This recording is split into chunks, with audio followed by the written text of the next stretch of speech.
अब हम देखते हैं भगवती चरण वर्मा को। भगवती चरण वर्मा का जन्म कब हुआ? 1903 में और मृत्यु हुई 1981 में। 1903 में जन्म और 1981 में मृत्यु। भगवती चरण वर्मा कैसे उपन्यासकार हैं? तो व्यक्तिवादी और नियतिवादी उपन्यासकार हैं भगवती चरण वर्मा।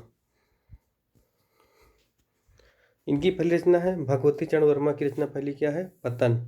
इनका पहले पतन हुआ तो ये चित्रलेखा बनाना शुरू किए। इसको एक स्टोरी में याद करेंगे। भगवती चरण वर्मा का पतन हुआ, उन्होंने चित्रलेखा बनाया। कितने साल में? 3 साल में। कैसे बनाया? टेढ़े मेढ़े रास्ते से बनाया। आखिरी दांव खेला वो अपने खिलौने के साथ। आखिरी दांव खेले वो चित्रलेखा बना के अपने खिलौने के साथ। फिर इनको भूले बिछे चित्र याद आए। भूले बिछे चित्र में उनको क्या याद आया कि वो फिर नहीं आई। फिर सामर्थ्य और सीमा लगाए इन्होंने अपना। सामर्थ्य और सीमा में क्या किया? थके पाँव गए इनके, सामर्थ्य और सीमा लगाए तो रेखा आई इनके साथ। रेखा उसने क्या बोली? सीधी सच्ची बात बोल दी। क्या बोली? कि सबह नचावत है राम गोसाई और प्रश्न और मरीचिका। क्या बोले? सबह नचावत राम गोसाई और प्रश्न और मरीचिका इनसे की, प्रश्न बहुत सारे की।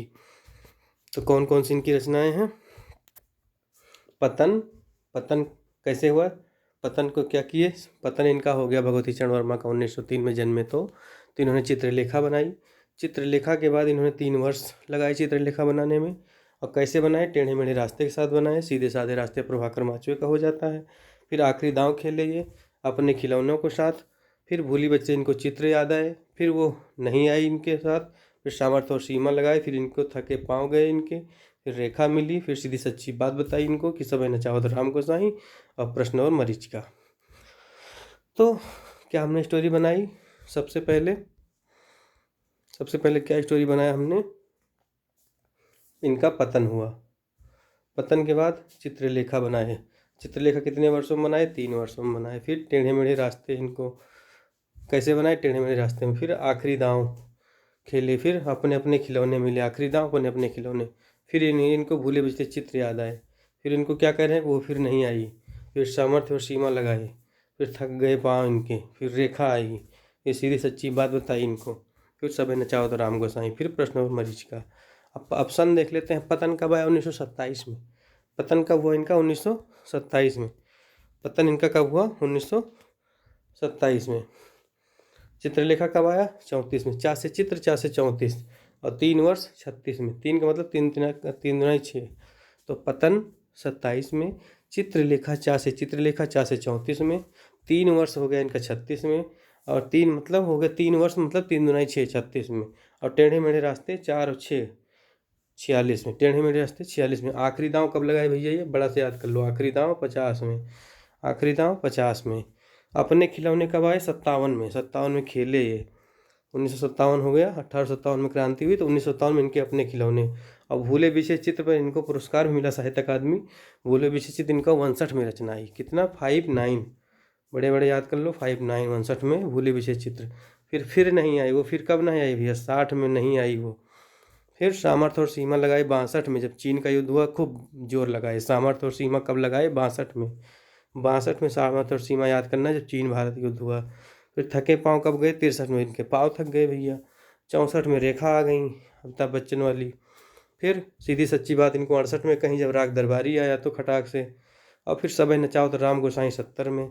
और प्रश्न और मरीचिका कब किया? प्रश्न 3 शब्दों का 73 में। फिर से एक बार हम देखते हैं जल्दी से कि पतन हुआ 27 में।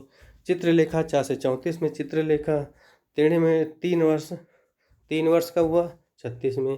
टेढ़े मेढ़े बताए थे भैया 4 और 6 टेढ़े मेढ़े रास्ते 46 में। आखिरी दाम बताए थे बड़ा सा 50 में। अपने खिलौने का वो 57 में। 1857 या 1957। भूले बिछे चित्र हमने बताया था भैया 5 और 9 में भूले बिछे चित्र इनको साहित्य अकादमी मिला है। फिर नहीं आई 60 में। रेखा हमने बताया था आई थी भैया रेखा। फिर नहीं आई 60 में। सामर्थ्य और सीमा हमने बताया था, ताकत लगा के चाइना का युद्ध हुआ था 62 में। सामर्थ्य और सीमा। थके पाँव हमने बताया था 63 में। थके पाँव 63 में।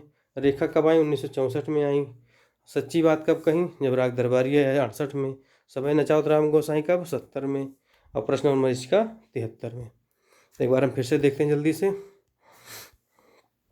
कि पतन, भगवती चरण वर्मा का पतन कैसे फिर चित्रलेखा बनाए कितने वर्ष, 3 वर्ष में। कैसे बनाए, टेढ़े मेढ़े रास्ते के साथ क्या किए, आखिरी दांव लगाए किसका, अपने खिलौनों का। फिर बुरे बचे चित्र इनको आए अपने खिलौने जब दांव लगाए तो वो फिर नहीं आई कह रहे हैं। फिर सामर्थ्य और सीमा लगाए, फिर पाँव इनके थक गए, थके पाँव हो गए। फिर रेखा आई, सीधी सच्ची बात बताई, समय नचाओ तो राम गोसाई, प्रश्न और मरीचिका। ठीक है। पतन में क्या है, अपराध एवं बलात्कार प्रधान ऐतिहासिक उपन्यास है। चित्रलेखा बहुत इंपॉर्टेंट वर्ड विषय है, पाप और पुण्य को लेके बार बार याद कर लेना, पाप और पुण्य। 3 वर्ष में प्रेम विवाह है। और टेढ़े मेढ़े रास्ते में गांधीवाद, साम्यवाद और आतंकवाद, 3 चीज़ें। टेढ़े मेढ़े रास्ते में गांधीवादी, साम्यवाद और आतंकवाद। और आखिरी दाव में क्या है, एक जुआरी की, आखिरी दाव में क्या, एक जुआरी की कहानी है। और भूले बिछे चित्र में 3 पीढ़ियों के बजाय 4 पीढ़ियों कर लो, 4 पीढ़ियों का वर्णन है भूले बिछे चित्र में। 59 में आई है। रेखा में नारी के अंतर्द्वंद, न रेखा वैसे भी अमिताभ बच्चन वाली रेखा भी अंतर्मानित द्वंद्व था उनके अंदर, तो नारी के गहन अंतर्द्वंद हो गए। सीधी सच्ची बात में 1938 से 48 के राष्ट्रवादी नेताओं की दृष्टि का मूल्यांकन है सीधी सच्ची बात में। समय नचाओ तो राम गोसाई में 1919 से 1965 तक का, 1919 से 1965 तक के इतिहास का चित्रण किया गया है इसमें। तो सब हो गए, एक बार हम फिर से पढ़ते हैं, पूरा हो गया समझ लो। एक लास्ट बार एक बार और पढ़ लेते हैं कि पतन, चित्रलेखा, 3 वर्ष, टेढ़े मेढ़े रास्ते, आखिरी दांव, अपने खिलौने, भूले बिछड़े चित्र, वो फिर नहीं आई, सामर्थ्य और सीमा, थके पाँव, रेखा, सीधी सच्ची बात, समय नचाओ तो राम गोसाई, प्रश्न और मरीचिका। ये कैसे थे, व्यक्तिवादी नियतिवादी उपन्यासकार थे। 3 पीढ़ी इन किसमें है, 3 पीढ़ी की बजाय 4 पीढ़ी कर लो इसको। 4 पीढ़ी कितने, भूले बिछे चित्र में। और टेढ़े मेढ़े रास्ते 3 शब्दों का है, गांधी, साम्य और आतंकवाद। पाप पुण्य किसमें है, चित्रलेखा में है। तो इस तरह बहुत ही क्षण का उपन्यास भी पूरा हो गया।